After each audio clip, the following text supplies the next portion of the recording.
All right, welcome everybody. Thank you so much for tuning in to our webinar. My name is Kristen Leathers. I lead the B2B tech practice at V2 Communications, and we are here today to talk about integrated comms. So to set the scene a little bit, I think no one can disagree that the communications landscape looks very different than it did 5 years ago. Between shrinking newsrooms, new emerging channels, and dispersed audiences, people are absorbing content in ways they never have before. And in response, brands now need to or should be rethinking their communication strategies to ensure that they are consistently reaching the right audiences with the right information at all times. So here with us today, we have 3 V2 clients and 3 integrated communications experts. And I will let them introduce themselves right now. So Heather, do you want to kick us off? Sure. Thanks for having me, Kristen. My name is Heather Grabart. I'm the Chief Communications Officer at UiPath. I have been in communications much longer than I care to admit. Spent most of my career working in B2B tech, both in-house and agency. Prior to UiPath, I was a VP of Communications at Salesforce, and before that, I built the integrated marketing communications team for Deloitte Digital. Excited for the conversation today. Great, thank you. Becca, do you want to introduce yourself? Sure. Thank you, Heather. Hi, everyone. Good afternoon. I'm Becca Sullivan. I'm the Vice President of Global Communications at Rocket Software. I've worked in communications for more than 20 years at agencies. Most recently, I was at 3 Fortune 500 companies in the Chicagoland area, McDonald's, Sears, and Ingredion. And I joined Rocket in April of this year, and looking forward to the discussion today. Great, thank you. And Christian, you want to close us out? Sure. Thanks, Kristen and Heather and Becca. Christian Potts. I'm Director of Public Relations at Quickbase. We're a software company. I've been in B2B tech PR for, again, like Heather, probably longer than I care to admit. I can remember days of standing over a fax machine and pushing releases over a fax to newsrooms all over the country. So for those of you out there who may not know what a fax machine is, it was a machine that you would dial a phone number on and you could transmit paper. It was wondrous. In my career, I've worked both in-house and at agencies. I worked for global brands like Iron Mountain and Dynata, which was a first-party market data research company, as well as for B2B tech agencies, boutique agencies, as well as like big brands like Weber Shandwick. And I'm really excited to be here and talk about what I think is like probably one of the fastest moving and hardest to crack things in our business, which is how do you find your audiences and how do you integrate your comms to do so? That's great, thank you. Well, thank you all again for being here. So to start things off, I'd love to talk about exactly, Christian, what you were just describing. We've come a long way from fax machines. And so audiences are consuming information faster and in different places than they ever have been. And so brands do need to respond and rethink about how they're engaging their audiences. So Heather, I'd love if you could start and just describe, what were some of the earliest key indicators that the communications landscape as you knew it was changing? Wow. Well, I'll be able to date myself right away. I think I really started noticing it around the advent of social media, right? People were using social media. It was a communications tool that, had great promise for communications professionals, but it was also being used as a marketing tool, and brands were using it to talk about products and releases. And so there was really a shift in does social belong in marketing or does it belong in communications? And it was, well, how could we both be using it to better what we're doing? But I think, really it took off when more digital channels started dominating the landscape. I think really thinking about integrating communications and marketing together has intensified only recently, now that we're talking about the rise of AI, of data analytics, the demand for more personalized customer experiences. Internally, I think it's been the silos, right? You really start to notice that as you're trying to juggle all these new tools and all these new ways to measure communications, you're saying, oh my gosh, we need to be talking to marketing about this. We need to be talking to customer success about this, or product teams about this. And you start to realize how siloed those teams really are, especially in larger organizations. And I think it just limits the brand's ability to tell a cohesive story. So many of those things from social all the way now through AI and data analytics, it just keeps amplifying the need to really make sure that you've got a tighter integration between your comms and your marketing teams. No, I think that's great. And I'd love to hear from you all, because I think that's one of the bigger challenges that a lot of our clients face is, you know that you need to move towards an integrated strategy, but, oftentimes, product marketers are reporting to a different person than, say, the social teams, than, say, the brand teams. So curious, what are the steps that you've taken to unite everyone and make sure everyone is kind of working towards the shared goal of getting out cohesive messages? And yes, they may be tailored depending on the medium, but we're all kind of, again, rowing that same boat. Kristen, you want me to take that one? Yeah, Becca, Yeah, that would be go great. Yeah. So synergy is definitely one of the big things. I mean, obviously you want your consistency of message, but synergy amongst the teams.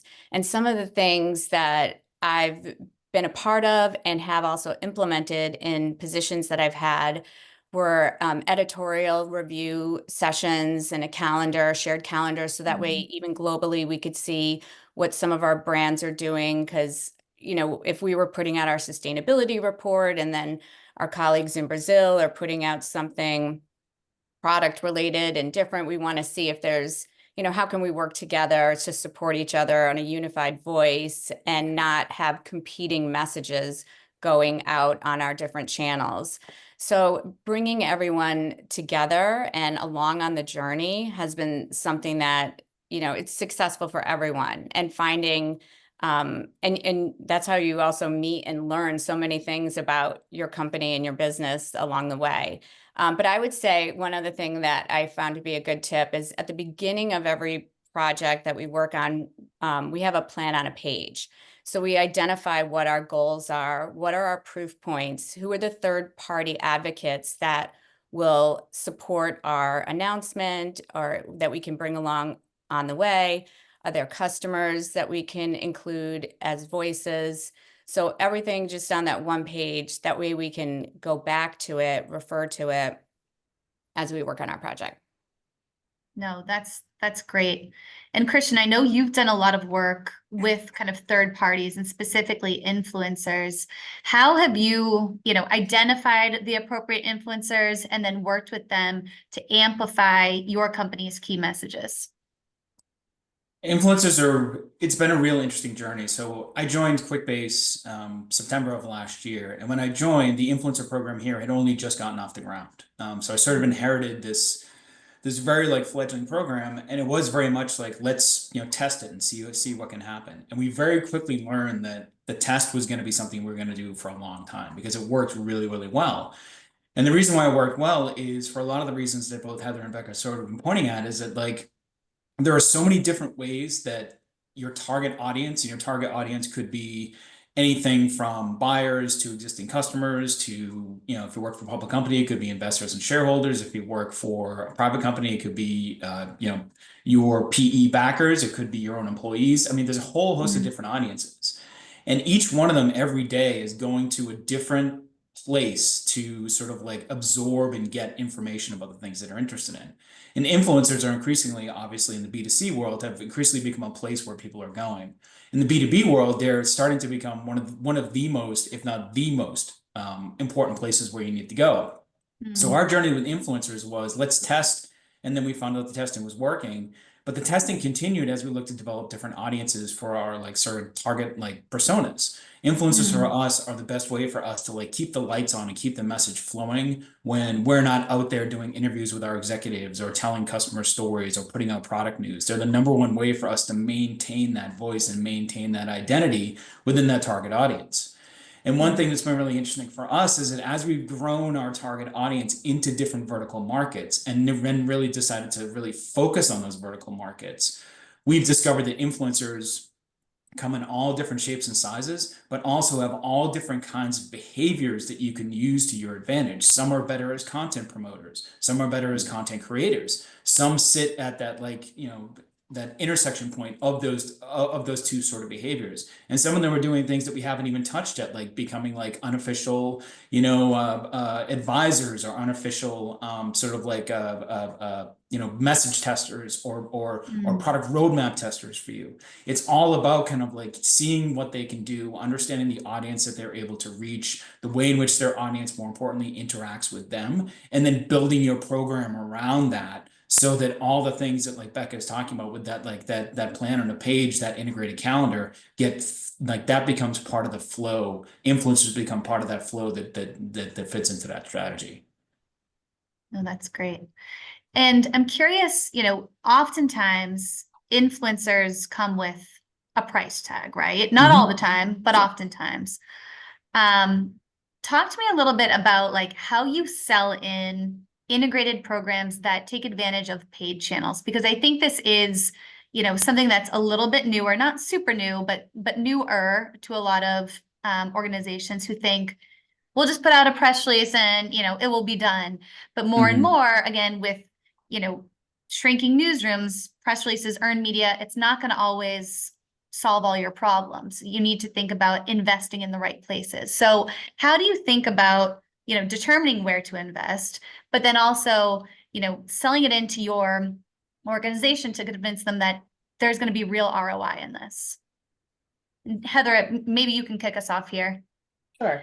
And I don't want to sound like too cynical about it, but I do think a lot of people have had the experience of maybe, working with, whether it's an agency client or you're working in-house someplace, where the executives' level and their knowledge of what communications comprises is fairly limited. It could be more of that old guard where they're thinking it is strictly, PR, earned media. We're going to put out a press release, and that's going to be what it is. It's all about getting, media coverage in a publication.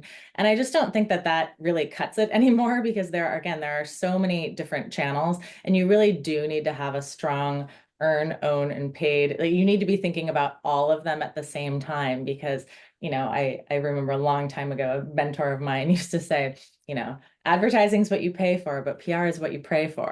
And I always would think about that, because you still need to be able to have both of those things, right? You need to be able to say, here's the message, earned content, earned media is the holy grail of content, right? We want that third-party endorsement. But at the same time, sometimes you have messages that you need to get out that aren't going to be resonant with the media. They've got so many people coming at them. It's much harder to get their attention. You don't really have beat reporters like you used to have back in the day. They're covering so many different things.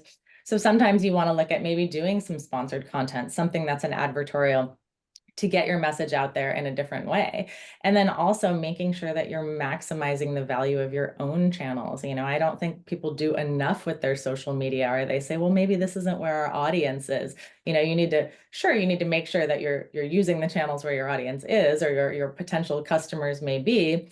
But at the same time, think about, your blog, your social, your executive channels, your executives' LinkedIn, especially if they have a lot of followers. I mean, any of those channels, it's all part of the strategy, and they should all be working together to make sure that you're maximizing your exposure, you're maximizing your opportunities to get your content seen, and you're maximizing the amount of eyeballs on it at any given time to get that message in. And I think, also don't forget your internal audiences, right? Your employees are your best brand ambassadors. And, you really want to make sure that they're going to be arbiters of your message too. No, that's great. There's a lot there that I have follow-up questions on. I think, first of all, how do you identify where your audiences are absorbing content? So, I think it's safe to say, to some extent, it's a mix of paid, earned, and owned. But taking a step further, how do you identify oh, they're more on LinkedIn versus X, or they're paying attention more to XYZ publication as opposed to this other publication that we previously prioritized? Because so much is shifting at all times, how do you keep your finger on the pulse of where your audiences are getting their information? And this is a question for everyone.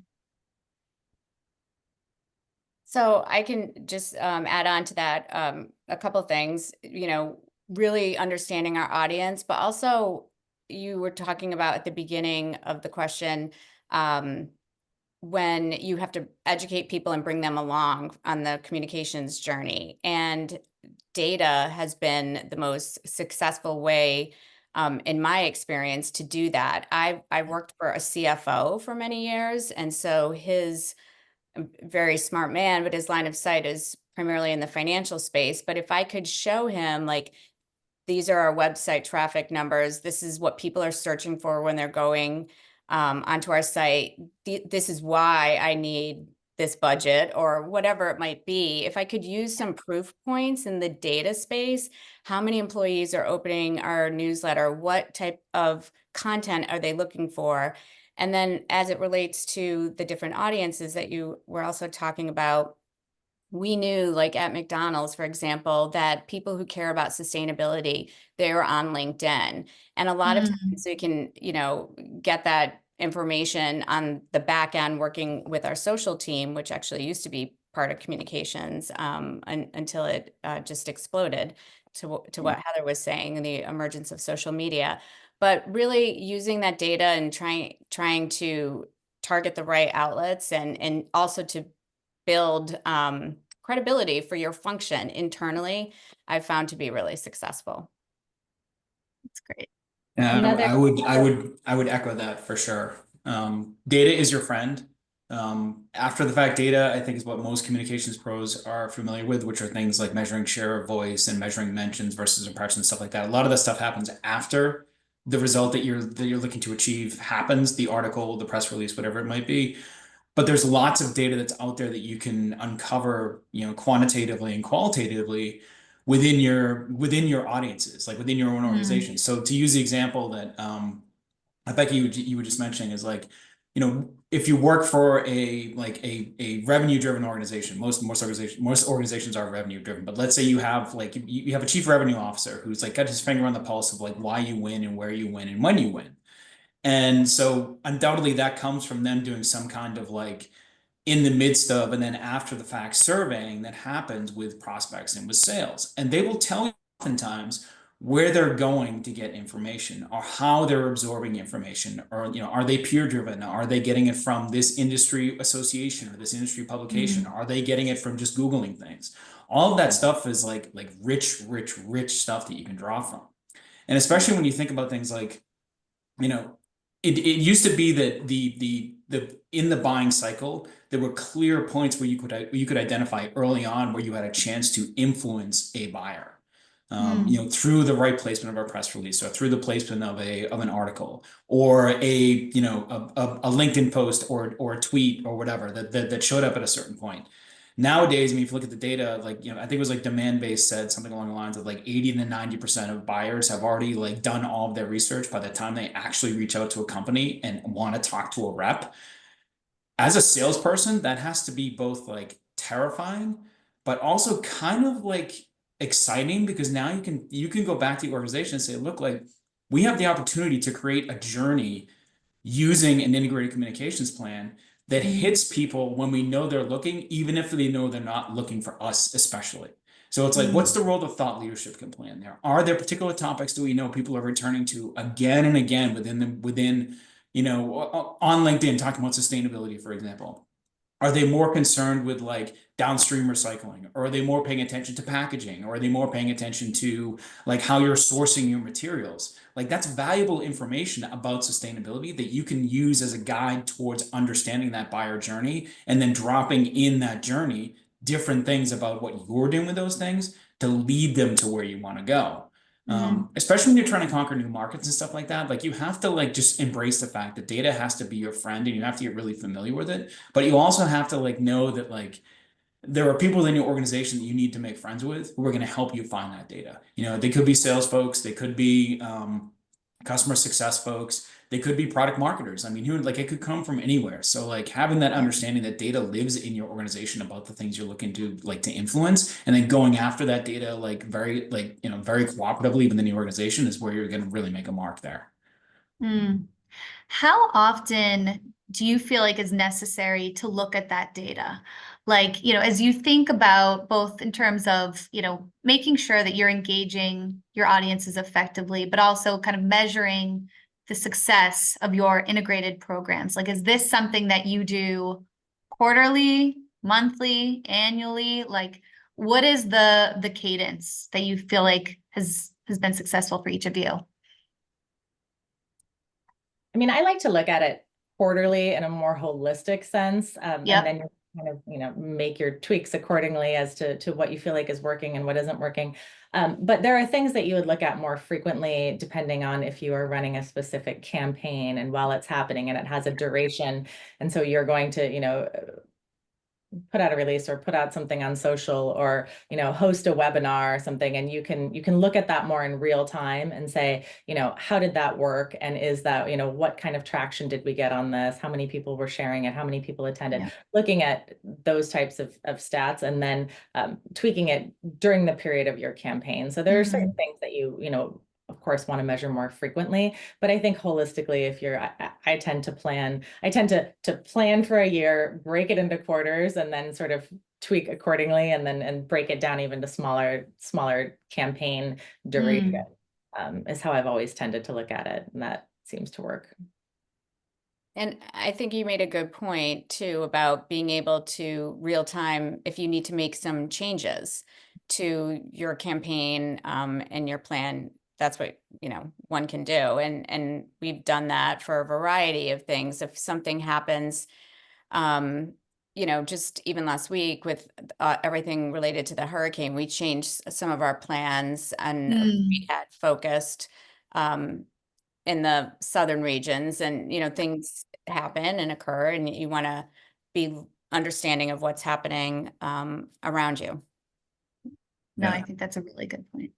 I think, but one thing I just wanted to go back to Becca's comment earlier about like plan on a page. Like your plan on a page should include some recognition of what the metrics are that you're trying to achieve, but moreover, when and how you're going to measure them. To Heather's comment, like there's the stuff you're going to do every year that you're going to do that at the end of the year, you're going to have some kind of like gross metric or gross set of KPIs that's going to show you how successful you were. But within each quarter and within each campaign are other metrics that you're going to want to measure yourself against, because those are going to tell you if you need to make adjustments in your approach as you go along. It's kind of a running joke here at Quickbase, but like it's actually one of the things that I kind of like secretly, maybe pathologically kind of enjoy, which is we are in a constant state of measurement. And it's not because of any other reason other than like our organization is a beating heart, and we need to know, like at any given time, how are we performing based on what we're trying to do. And especially as you think about like trying to acquire new customers or go into new markets or tell new stories, feedback is essential to making the corrections that can steer you in or out of like ruts, or like like in and out of a skid. Like it's so critical to understanding where you are, but more importantly being able to adjust and get to where you want to go, that you almost have to be like looking at it more than just like once a year. Yep. No, that makes total sense. I'm curious, based on, the metrics that you've seen at your current companies or your past companies, are there certain types of campaigns that have proven more successful than others? And by that, I mean, like, do you feel like integrated campaigns that are really focused on thought leadership tend to perform better or worse than, say, a product campaign or a brand campaign? Like, and that might, I think in some ways they should all kind of blend together, but curious if there's been any sort of learnings, as you've started to kind of test this out and conduct these over the past couple of years. In the thought leadership space, we've had a lot of success, especially actually this time of year where we're looking at predictions for the upcoming year. So AI predictions for 2025 or food trends for 2020, whatever it might be. In that space, if like for spokespeople or executives, this time of year, those have been very successful in terms of getting placement. So I would say, at least from my swim lane, the thought leadership, as you mentioned. Yeah. Heather, Christian, any other? This is the time. This is like prediction season. Yeah, for sure. It is. Where I'm engaged right now with like some of my partners in content and across our customer groups and stuff like that, and like developing, like a dossier of predictions, anecdotal predictions backed up by data and research we've done throughout the year. But like, it is very much like there are some seasonal things you can predict, and this is very much one of them. Yeah. Christian, can you talk a little bit about your lightning strikes approach? Like when a campaign like predictions works particularly well, how you capitalize on that moment slash piece of content? Yeah, I'll try not to use up all of our time here, but I'll use an example from earlier this year. So every year here at Quickbase, we do an external event, which is built for customers, but it's also very much built for prospects as well. And it's a chance for us to like really go deep on the industries and the topics that we really care about, that we know that people want to hear about. And so coming into, I was at that point, I'd been in the company for about 6 months. So coming into that time period, like we were talking a lot about like, what can we do with this so that we can line up like a bunch of different things we can get the most out of this. So getting the most out of this for us meant, how can we get our customers to be more involved, which is always, I think, every organization would agree that like you get best results with your events when you have customers who are involved. They can tell their story, and in the process of telling their story, they get to tell your story by proving how well that you work with them or how well your products perform for them. The new facets we put onto it this year, though, were we involved influencers. So we had 9 influencers at the time. I recruited all 9 to be a part of the event. So some of them were moderators, some of them were panelists, some of them were panelists and moderators, but they were stretched across the 25 different sessions that we had, along with customers and partners and everything like that. But in addition to that, we looked at like, what else do we have that's coming? So we looked at, do we have any new research we can use? So we took one of our signature research items that we do every year, and we baked that into this plan. What can we do from a news standpoint? Do we have product news? Do we have partner news? Whatever. So we baked product news into this. And then we looked at, like Becca was talking about, we looked at executive thought leadership and thought, like, what are the things that we know that people are asking our C-suite or asking our SVPs about when we go to, different events, or when we go and talk to customers? What are the things that come up most often? And can we build content, and can we build, for lack of a better term, like experiences around those topics? And this all came into what we call the lightning strike, which was, let's mobilize everything we have at the time around one big theme. And the theme for us was our event, the Empower event. And what can we do to capture as much as we can going in, take advantage of as much as we can during, and then take out of it in the form of content, in the form of video, contributed articles, media hits, everything like that. So that when we come out of the event, we're not like walking out, we are sprinting out with a program that can take us through the rest of the year. And we were able to do it. And we were able to do it across all of the vectors I talked about. So influencers, product news, executive thought leadership, customers, everything like that. But it created for us this like sustained flywheel that we've now continued to build upon and build upon and build upon, because we know that like topic A leads to topic B, or like executive thought leadership idea, 1 leads to industry trend 2, and be able to connect all of those things all the way through by taking advantage of that one lightning strike moment. I love that. Heather, I'm thinking about you next week with Forward. I'm sure you're thinking about a similar approach. I am. And, Christian, that's a really great point. One thing that I have seen a lot with those kind of lightning strike things is events are super ripe for those. They're one of the best things you can do to think about how to do an integrated campaign, because usually everyone in the company has a role, right? And, including customers and including your employees.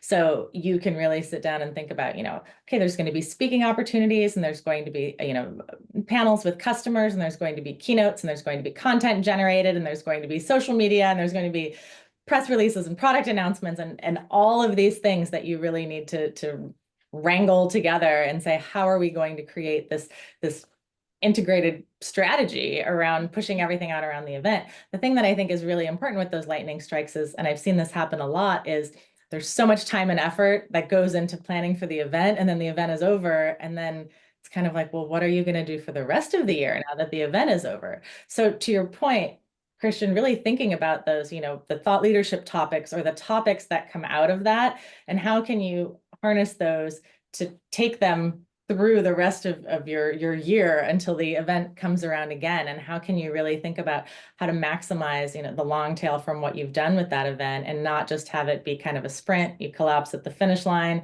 and then in a couple months you kind of start training again, right? For that. But those are such great opportunities, I think, for lightning strikes. And I think those big campaigns that come out of those too, right? That's one of the things about a really smart integrated approach, is that marketing teams are always thinking about their campaigns. And as communicators, we need to be thinking about how can we be plugging in to support those campaigns? If they're driving the campaigns, what can we be doing to help push that message out through the channels that we use or that we are responsible for? How can we work more closely with them? I think having that type of integration with your marketing teams, with your product teams, is really critical to be able to make that work. And there's always going to be some challenges depending on how your organization is structured, and sometimes even the willingness of the people that you're working with to come along for the ride of an integrated journey. But I've been really fortunate. I mean, at UiPath, we've got a great team. We absolutely love our customers. We have our big event next week, and we are all, I feel like at this point, everybody's really working in lockstep. If, we may be a little chaotic in the days leading up to, but I think that we've got a really strong team that's looking to maximize the value that each individual team brings to make it a really successful event. So, pretty excited about it. In thinking about how you use that content, say from an event, to kind of fuel long-term communication strategies, how do you think about tailoring the content to make sure it's still fresh, stay 8 months later or 6 months later even? And I also want to ask, as kind of like a follow-on, is like, what do you think about when you think about using that content, but you tailoring it based on a certain channel? So for instance, how people read something on LinkedIn is very different than how they're going to read, say, an op-ed in the New York Times. So how do you think about using that content, but based on the right medium? I'm happy to answer unless anyone else has a top of mind thought. No, go ahead. Go for it. Well, I think typically what we try to do with it is to say, so for example, I think first of all, it depends upon what you're doing. So say you're, launching a new product, for example. You're launching the product. It doesn't really have a lot of, proof of concept stories behind it yet, because it's going to be brand new, or it might just be, available to the public for the first time. You want to take that content and everything you're talking about sort of in the vision stage, right? Of here's what it is, here's what, we want it to do, here's how we think it's going to revolutionize, AI or automation or what we're doing with that. And then be able to say, okay, now we want to be able to take this into actual proof of concept stories. We want customer stories out of this. We want to have, even if we're our own internal customer of it, how are we using this internally to great success? How are customers using this?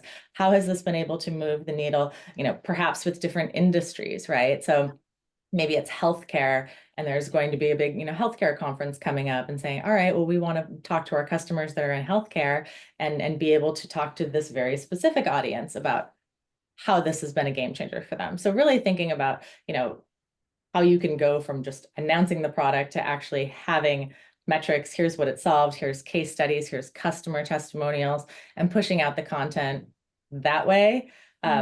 Is a really good way to do it. It might be, not a product launch, but more of, something more topical that people want to talk about, or it might be, your business is expanding into a different area or offering a new service. And it's pretty much the same, I look at it the same way, going from this concept or this vision into actual proof of product, and getting that data and those metrics to be able to push out, after the event or after the launch. And just one other thing that I would add that I've used, in several positions, is if it's something that's evergreen, like evergreen content, where perhaps it's not dated like a product launch or something, we would tailor it. So perhaps we have a shorter form version for Twitter or X, a longer form version for LinkedIn, just different audiences, what we want to share with our employees. How can we tailor it so it's appropriate for the right audience to create a surround sound message about what it is that we're talking about, and have that that steady drumbeat of communication, so it's not just all around one day. So I particularly love evergreen content because I'll just keep using it over and over again if it's doing what it needs to, and then just finding ways to tweak it depending on where you're going to put it. Yeah, I love that. the really I think important thing about this, it kind of gets us back to like the big topic that we're talking about, is like an integrated communications approach means that you have to understand how the channels and how the channels integrate and how the audiences like sort of like ingest the stuff that gets expressed across those channels. You know, and like both Heather and Becca, I think, make really good points around the idea that like there's a lot of things that you can do with content that are less so about the like content of the content and more about like the applicability or extensibility of the content. And it really does come down to like understanding like what are the channels that I can use here. So to use the evergreen content example that Becca was mentioning, like you can do things with creative elements. You know, you can design infographics. You can do things like that that you know are more absorbable or more snackable, as a former colleague of mine used to call it, on those channels, and therefore make it like something that people are going to interact with more. And again, that comes down to understanding like what's the behavior of the channel, what's the content that performs best on the channel, and then what's the behavior of the person who interacts with that content on that channel that leads them to like the call to action that you're trying to create. And sometimes the call to action is something as simple as like keep scrolling, you know, Yeah. go to our LinkedIn page and keep scrolling through our posts. Or sometimes it's something that's more direct, which is like click on this link at the end of this thing and come to our page and read this blog, or, you know, fill out this form to get this ebook or something like that. But again, it always comes back to me to like understanding like what's the purpose of the content that you're trying to have? Is it thought leadership? Is it a product launch? Or is it all of those things? And then what's the channel that you're trying to activate, and how does that stuff typically perform on that channel, and how can you make your stuff perform on that channel in the way that reflects the way that people are going to want to use it? Yeah. There was an interesting insight we had when we were at McDonald's about how people watch videos at their desks with no volume, because you're at work, you don't want to disturb the people next to you. So for the longest time, every video that was put out, we called it feed proofing, but it's basically subtitles. So there'd be subtitles at the bottom of every video because, you know, people are watching it at work. You don't want to just be disruptive to the people around you. But then as things changed with work styles and having hybrid, remote, and things like that, now you definitely do see less of that in videos. But for the longest time, it was every video that we were putting out had the subtitles in it, just for that reason alone. That is a great example, and something I feel like I would not have thought of. It makes me think too about like when you've worked at global companies, have there been instances kind of like that where you're like, I need to tailor this content based on, you know, how this region will absorb it, whether it's something like subtitles or whether it's something that factors in maybe like a cultural difference that may not be top of mind, but that is very much real. Yeah, I would say language, it's usually expressions, things we say every day. You know, I worked for a British CEO, and, you know, he would often say, oh, that's brilliant, or brilliant. And, you know, that means something very different to a Brit versus somebody in the US. So there would be a lot of expressions like that we would have to be mindful of in communications that don't translate Yeah. across borders. But just to that point, I mean, we always, you know, for every company I've worked at that's been global, it'd be, you know, think global. This is what my boss used to say, think global, act local. So how can we, if there is a way to personalize it for that market, how can we do that? So that way they have that emotional connection with the brand or with the sales team or whatever it might be. So it's not just a cold message, you know, how can we, you know, so that's probably the best example I have. Do you have like examples of how you've personalized specific campaigns to local markets or even like subsectors within your key audiences? So in the food in space, that's a little easier because Yeah. of, you know, palettes and things that people gravitate towards, and you Wow, know, like interesting. what's selling. Like in Australia, we would have a lot of Japanese spices and things like that. So it's easy to get those insights, and then you kind of know, okay, these are the types of things that you gravitate towards. So I would say in the food industry, that was a little bit easier because of how people eat and some of the trends and things like that. But otherwise, seasonality, which we touched on a little bit, there could be something happening within a market. Like we're looking right now at different regulations and things that are happening around the world and how that impacts software. Could be, you know, something that we want to be part of that conversation. So there are sometimes just different industry trends and ways to insert yourself in the conversation. So one example, you know, you could consider it newsjacking, was during the pandemic, there was an increase in people eating frozen foods.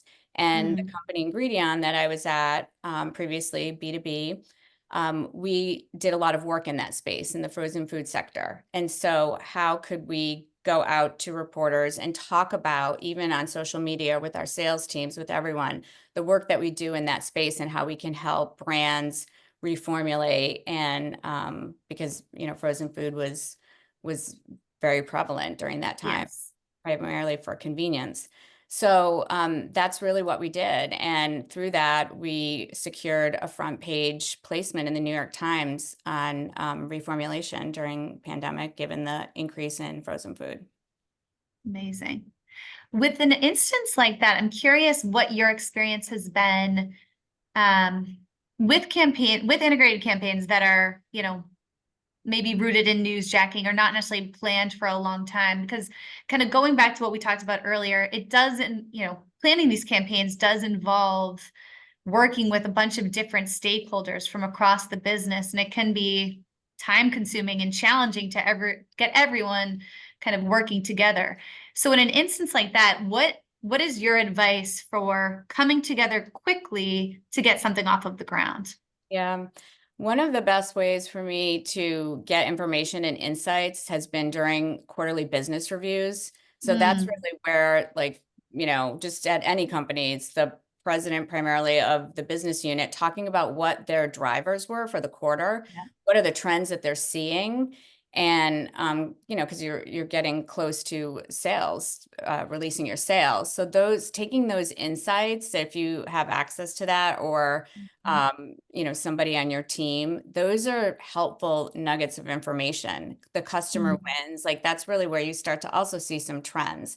And what are the things that you want to or can talk about, and if you can get a customer aligned. So the quarterly business reviews are always like a tried and true treasure trove for me, and getting those insights on to what we're selling, what are the things we're seeing, what are we hearing in the industry, and kind of going from there. Yeah. The buy-in thing is something that I find really interesting, because oftentimes this hasn't happened necessarily in my time at Quickbase, but when I was at Dynata, the first party market data research company, it was also during the pandemic. And as you guys, you know, I'm sure probably remember, seemed like every third news story that people were seeing or were reading or were watching on TV had something to do with some kind of survey about X change behavior. You know, so in the case that Beck was mentioning, could be like people are eating more frozen food than before, or they're shopping.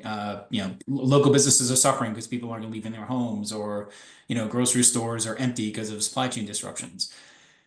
Dynata, as a first party market data research company, the thing that we sold was the ability to create a survey from our sort of like established like walled garden of survey respondents.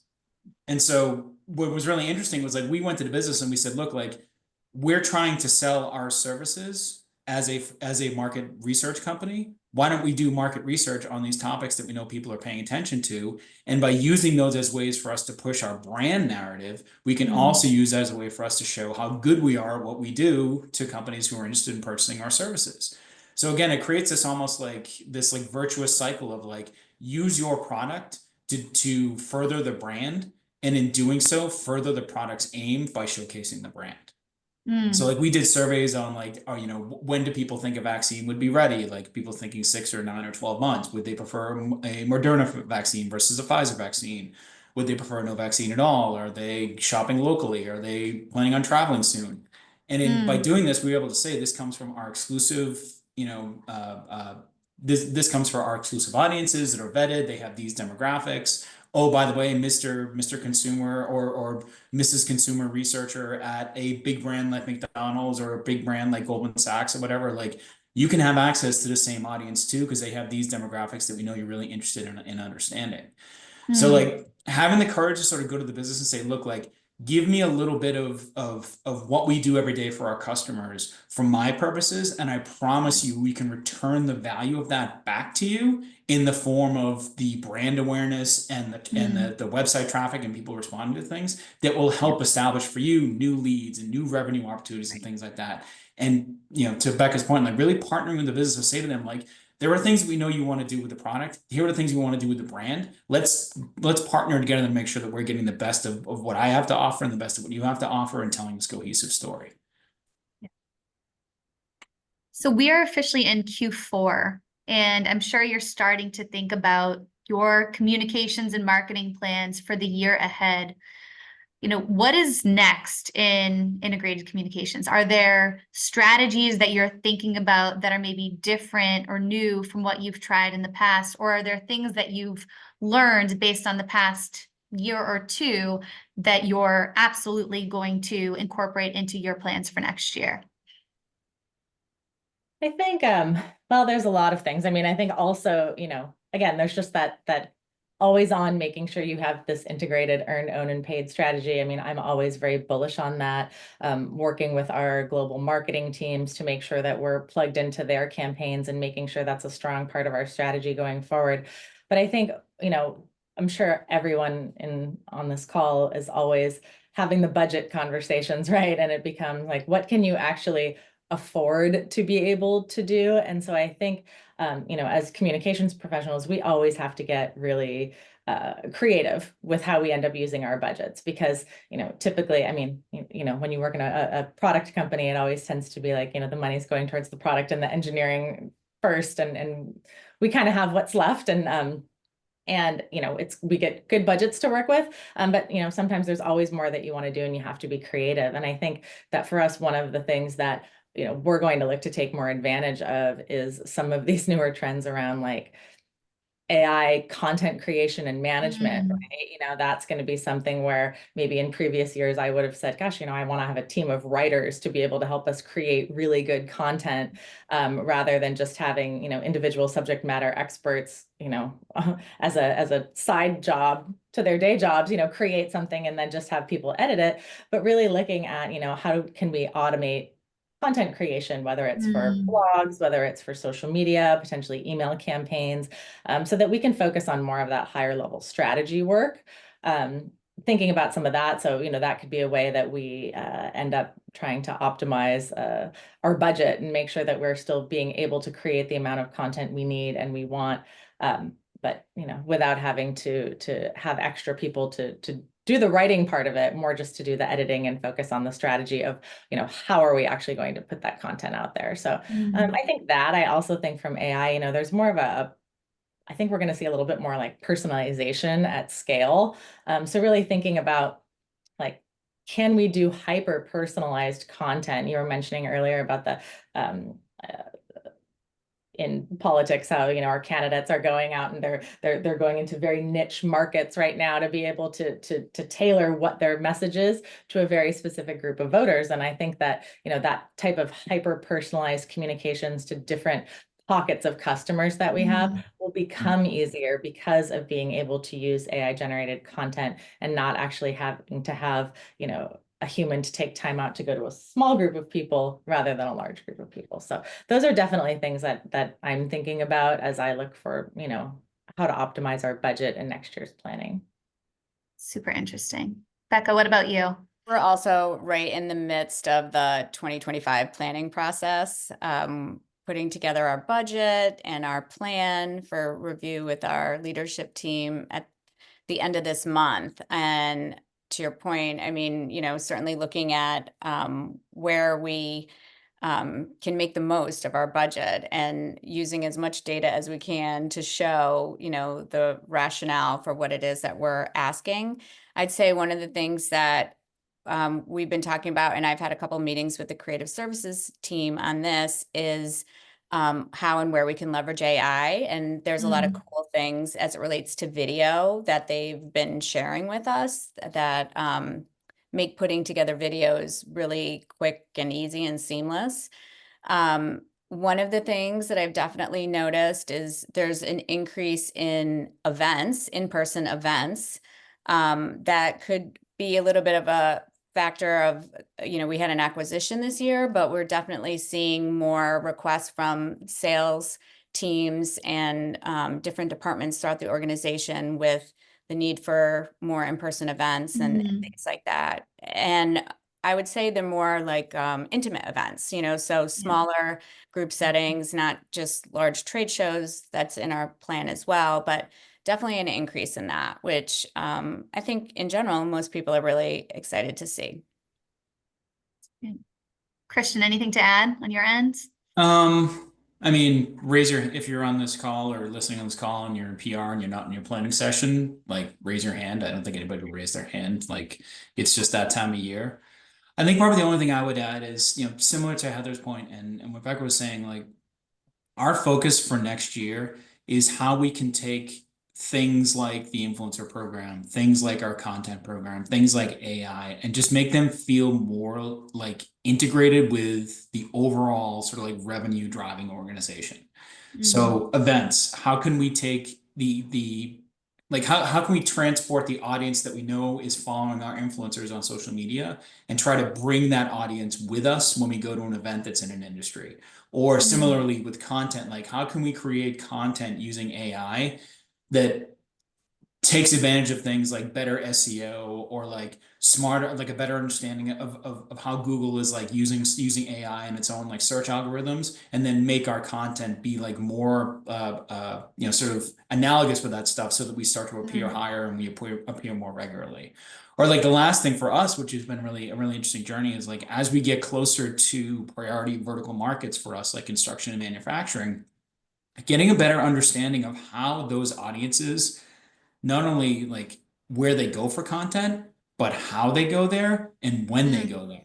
So our like those audiences we have there are kind of split into like an IT audience and an operational audience. The operational audience is very different from the IT audience. The IT audience looks like, like us, like they sit in front of a screen most all day and they do like knowledge work basically. That operational audience is out running like a job site or they're running a shop floor. They are not staring at their phones. They are not getting updates on their Twitter, on their tablet, and they're certainly not sitting in front of a computer all day. How do we like have a content strategy and a communications strategy that reflects how to reach those people when they have their 15-minute union break or when they're riding on the bus from the job site back to the parking lot every day? Are we going to the right places to reach them? Do we have the right kind of content that they absorb? Like, to the point that was made earlier with subtitled videos, like, are we optimizing our video content that reflects the way that these guys want to watch videos? They're scrolling through Instagram. They're watching like, a 45-second reel. Can we get everything we want to get about a message we're trying to communicate in a 45-second reel and not have them just go to the next one because it's too long? Like all that stuff is being baked into our planning right now. And it's a huge part of how we think about not only our strategy for next year, but probably our strategy for the rest of the time that Quickbase is in business. Super interesting. So it sounds like across the board, personalization and using potentially AI to create more efficiencies and specifically more content is kind of the big focus. All right, at this point, we just have a couple of minutes left. I do want to turn it over to questions from the audience. So attendees, feel free to put your questions into the chat. We actually already have one. So to start us off, it's a longer one, so bear with me. So the PR industry has been in total free-for-all for 3 years. What are you getting right that others across the industry may be struggling with to find jobs, to keep jobs? What are the lasting lessons from how you've adjusted during this downturn that will inform the rest of your careers? Only 3 years? It was a lot longer than that. I mean, I think if I remember correctly, all three of us are pretty new to our positions, right? Yeah. Yeah. Well, I mean, I have an observation on that just from my prior role, because I also was responsible for internal communications at my last position. But during the pandemic, I feel like across the board especially with my friends that are in communications, we very much had a seat at the table for a lot of the things that were happening, whether that be internally or externally. We had a lot of communications to customers wanting to know, just different things, making sure that their orders were going to be fulfilled, employees about benefits, working from home, policy changes, and communication professionals. The role was very much elevated during that time. So, I actually think from one thing, I mean, I led the pandemic team from a communication standpoint, and a lot of my peers did as well within the industry. So I think that was, in a way, job security, to answer the question about keeping jobs and things like that. It's just an observation from my role. I think another thing too, and if there are people out there right now that are struggling to find jobs or to keep jobs or find work, like it's a tough place to be. I mean, I think since the pandemic, so many jobs have been in flux and taken away, and companies have been trying to slash their budgets more. And again, not to sound cynical again, but as long as I can remember, it's always been marketing and communications budgets that get cut. Because, and especially, if, again, like I said, if it's a product company, that's where you're putting your money is into the product that you need your customers to buy. And it depends on the level of, support that you have from your executive leadership team. Do they truly understand the value of communications? Do they see you? I mean, I always say, my team, we're not vendors, right? We're not here to just, pump out content and write press releases. We are business partners. We are your critical business advisors. When you see people, putting out those lengthy emails about, oh, we have to do layoffs and here's what we're saying, and the ones they're really good, that's your communications team that's writing those emails. That's not the CEO of the company who's writing that email, right? So you need them to be able to convey your messages and to be able to help get you through these times and to do your pandemic communications and to make sure that your employees are feeling supported. And it's a critical job, and you need that seat at the table. So if you're struggling to find a job or to keep a job, my best advice would be like, keep the focus on the value that you provide, whether it's in your previous jobs. Think about everything you do. I think about, does this have business value? How is this moving the needle for the company? How is everything that I do, everything that's in my strategic plan, helping to drive business goals?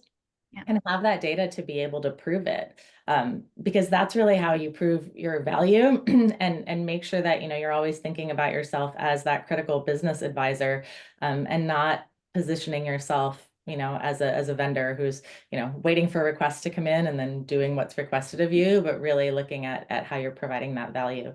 And I know it's tough, but I think that's been my best lesson, is to just really show the value of communications. Well, and I think that's a great way to wrap up. I think what we've taken, or what I've certainly taken away from this conversation, is that communications is definitely changing. Its role within business is definitely changing. But I think the more that we can embrace the change and adopt new tools and mediums and technologies and approaches and do it in a really smart, strategic, integrated way, the more successful we are going to be in reaching our key audiences and doing our jobs effectively. So Thank you all so much for joining us today.